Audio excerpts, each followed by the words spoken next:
먼저 채무를 갚는 데 있어서 가장 중요한 건 계획한 시간, 이제 내가 채무를 7년 내에 갚겠다, 이 시간을 세우시고 그 시간을 지키는 게 제일 중요해요. 안녕하세요, 마음우체국입니다. 여러분들이 보내주신 사연 정신과 전문의가 답변해 드립니다. 오늘도 사연이 도착했습니다. 평생 빚을 갚으려니 죽고 싶은 생각이 들어요. 이 사연 한번 들어볼게요.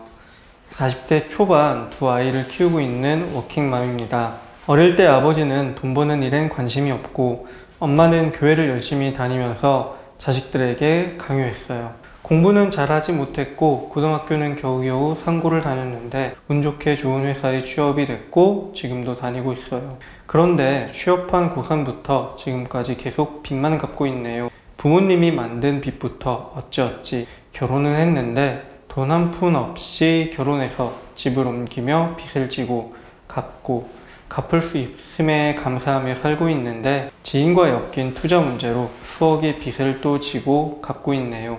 남편은 수긍을 하자 쫓아다니고 하지만 다 내 탓 같고 현실적으로 받을 수 없는 상황이 됐어요.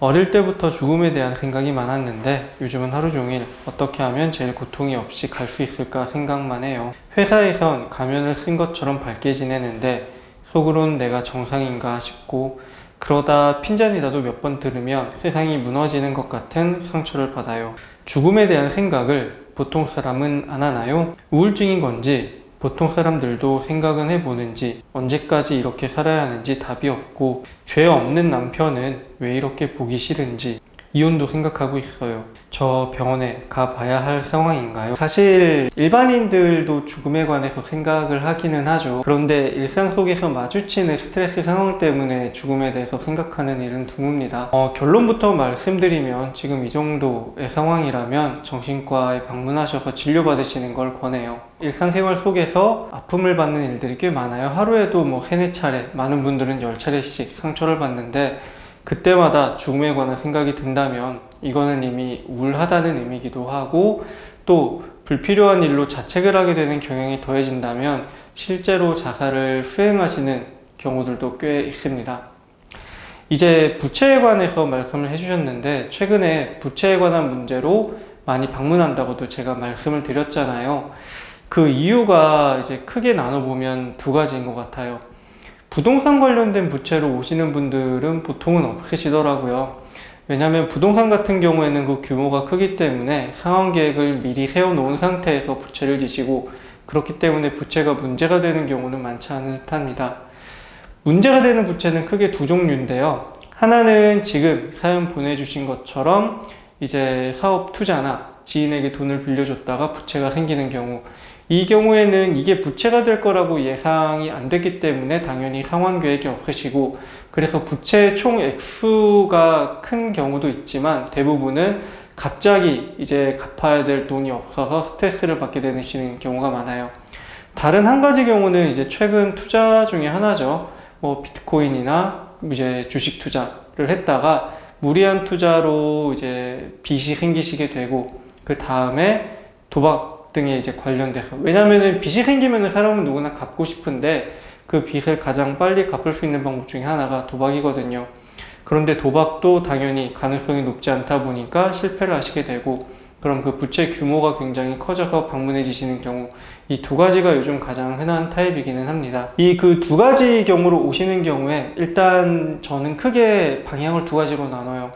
한 가지 방향은 그분이 노력을 하셔서 이제 채무를 갚으실 수 있는 상황이면은 채무를 갚아나갈 계획을 같이 세우고 이 계획을 이제 뒷받침해 줄 상담을 하게 되고, 만약에 계산을 해봤는데 이분이 채무를 도저히 갚을 수 없는 상황이다 하면은 채무와 함께 사는 삶에 대해서 상담을 시작합니다. 먼저 채무를 갚는 데 있어서 가장 중요한 건 계획한 시간, 이제 내가 채무를 5년 내에 갚겠다, 7년 내에 갚겠다, 이 시간을 세우시고 그 시간을 지키는 게 제일 중요해요. 이 시간을 앞서 당기려고 하다 보면 문제가 생깁니다. 예를 들어 5년짜리 채무, 내가 1년에 1,000만 원씩 5년 동안 갚겠다, 이 계획을 세울 때는 분명히 현재 본인이 벌고 있는 금액 그리고 가지고 있는 자산을 고려해서 세우신 계획이거든요. 이게 제일 안정적인 계획인 거예요. 그런데 이거를 내가 1년 안에 갚겠다고 마음을 바꿨다고 쳐봐요. 그러면 1년에 1,000만 원이 필요하던 게 5천만 원이 필요한 게 되는 거죠. 나머지 4천을 급하게 어디서 구할까요? 당연히 무리한 투자 또는 도박밖에 없습니다. 그렇기 때문에 이제 주변 분들도 부채가 있는 지인분들, 가족분들이 계시다면은 돈을 빨리 갚고 이제 바로 생활해야지 이런 말을 하는 것보다는 정해진 기간 안에 천천히 그 부채를 갚아 나가라 라고 하시는 게 훨씬 도움이 되고, 실제로 돈을 갚으시는 분들도 그런 생각으로 접근하셨을 때 성공할 가능성이 굉장히 높습니다.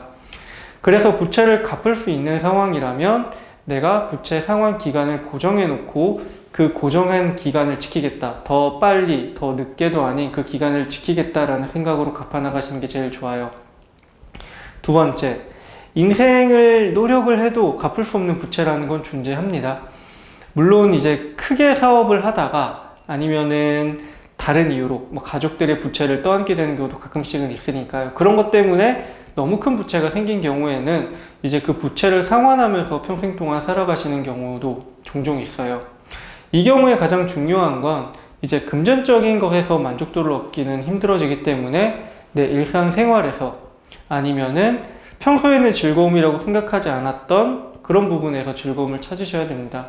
평소 때는 가족분들과 좋은 곳에 가셔서 식사하시고 이제 좋은 곳 놀러 가고 하는 것으로 스트레스를 풀고 만족감을 느끼셨다면, 부채가 있는 상황에서는 가족들과 함께 할 수 있다는 시간이 있다는 것, 아니면 내가 건강하다는 것, 내가 경제활동을 할 수 있다는 것, 조금은 더 이런 필수적인 부분들에게서 즐거움을 느끼셔야만 되고, 그런 것들을 느끼려고 노력을 하다 보면은 다시 내가 부채 있는 삶 속에서도 즐거움을 찾을 수 있는 삶으로 바뀌어 있습니다.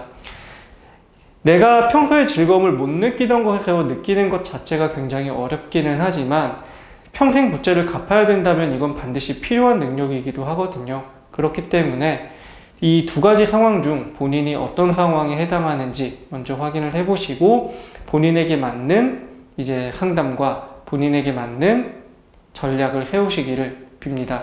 지금 이제 사연 보내주신 분 같은 경우에는 부채 정도가 굉장히 크신 것 같아요. 수억의 빚이라고 표현을 해주셨는데, 이 정도의 부채라면은 어떤 분에게는 못 갚을 정도이기도 하고 어떤 분에게는 이제 갚을 수 있는 정도의 부채이기도 하거든요. 그래서 어떤 방향이 적합하신지는 한번 생각을 해보시고, 이런 부분들이 너무 고민이 된다, 또는 우울이나 죽음 때문에 어떻게 내가 생각을 할 수 없는 단계다 라고 하면은 가까운 정신과 방문하셔서 상담 받아보시는 걸 권합니다.